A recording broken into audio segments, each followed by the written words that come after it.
Hey guys, what's up? My name is Brielle. If you have never seen my face before, welcome to my channel. Today we are talking about Bumble BFF, which is basically like the friend version of Bumble. It's just like a setting that you turn on in the Bumble app. It works very much like a dating app, but it's for platonic purposes. Weirdly enough, I feel like there's even more of a taboo against using like dating apps for friends than there is for just using dating apps. I think the main reason for that is that people don't like to admit that they're like looking for friends because it makes you feel like, oh, I look like I don't have friends, or it makes you feel like a loser or like desperate or whatever. And I just think that's weird because we acknowledge that like for meeting people to date, it can be difficult sometimes, but it's difficult for friendships too. I don't know why we see that as so embarrassing and weird. I personally have had a lot of great success with it, and I don't think that it deserves to have this weird stigma around it. So we're gonna talk about it today. I'm gonna insert some photos from the times that I've hung out with people that I've met on this app. I went out on Halloween night with a girl that I met on the app.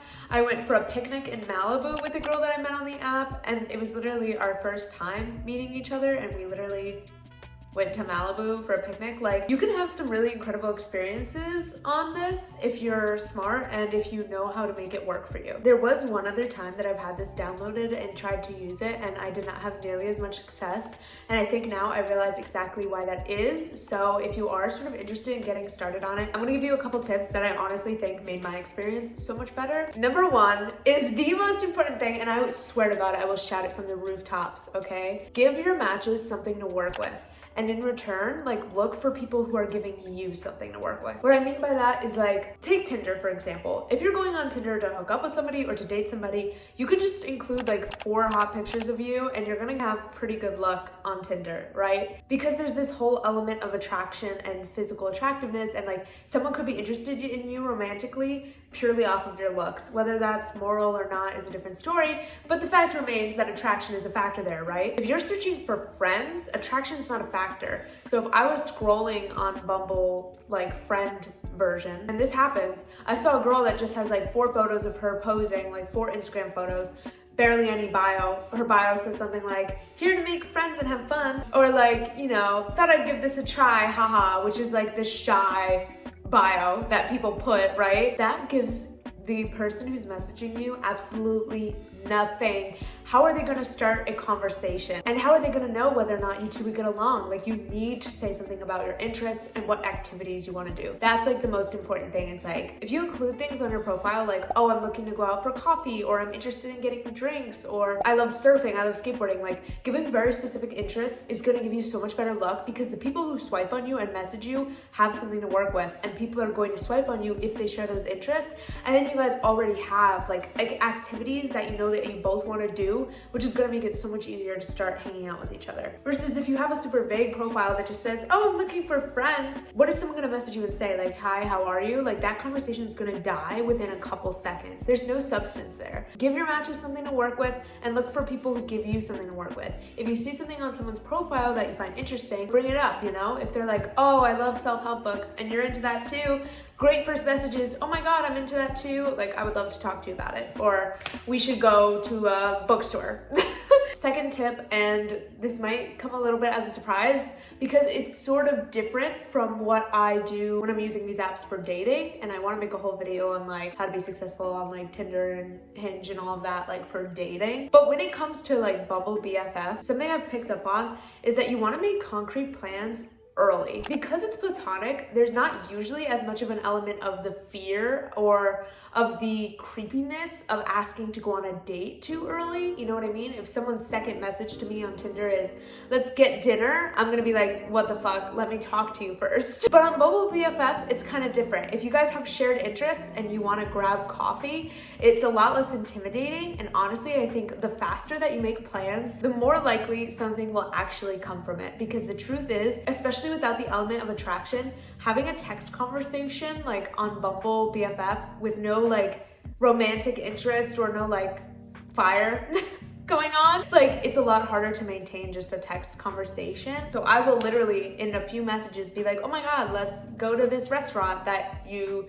seem to be interested in, or have you tried this place, or I know you like the beach, like, let's go to the beach. And I feel a lot more comfortable doing that because it is platonic and I'm like messaging with girls, which, you know, I'm just like a lot more comfortable right off the bat with. You don't have to maintain this really long, like small talk texting conversation. Just jump right into it and plan to meet, plan to hang out, because the truth is you're not really gonna know whether you vibe with them until you hang out in person, you know? All right, number 3, be selective and be honest with yourself. If you've had swiping fatigue, you know what I'm talking about. You know, when you're on Tinder, just swiping and you're barely having conversations and it's exhausting and you're like tired of this cycle. Being selective and being honest about whether you think you'll get along with someone is essential. I take a lot more time like looking through profiles now, being like, do I actually think that we would get along, or would it be like a very surface level friendship, you know? It is not as easy to get a vibe from a profile, but there's still information there. You don't want to waste your time, you know? And a lot of times you can tell more than you would think just from a person's photos and bio.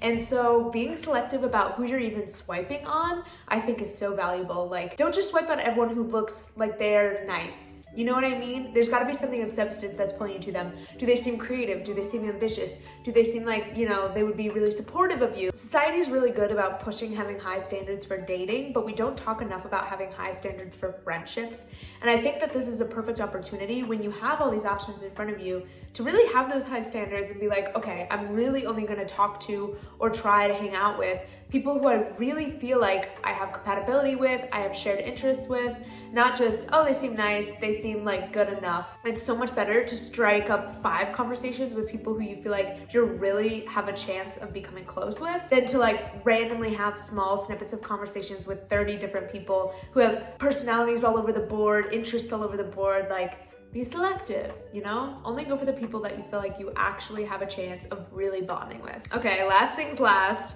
Since you made it to the end of the video, I'm gonna show you guys my profile on the screen. Let me move over, I guess, so that I can put it on the side. Okay, I followed my own advice. As you can hopefully tell, I right off the bat mentioned that I like film photography, that I wanna like get coffee or go for brunch or get drinks. And then I included like prompt answers to show like what type of people I'm looking for, like what traits and interests I find interesting. There's not as much of a focus of just like filling the thing with cute photos, you know what I mean? Because this isn't really about your appearance. Like, yes, people want to know what you look like and know that you're like a trustworthy real person, but other than that, like so much more of the focus is on your personality and what you want to do, and also what you look for in a good friend. So yeah, I hope this was interesting.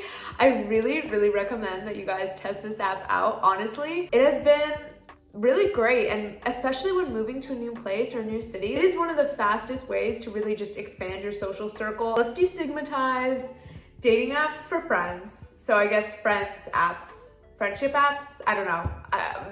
You get it, right? Also, probably my next video is gonna be me drinking a gallon of water every day for a week. So stay tuned for that. I feel like such a fucking gym bro with this thing. I hope you guys enjoyed this video. I love you all. Go make some friends. Okay, bye.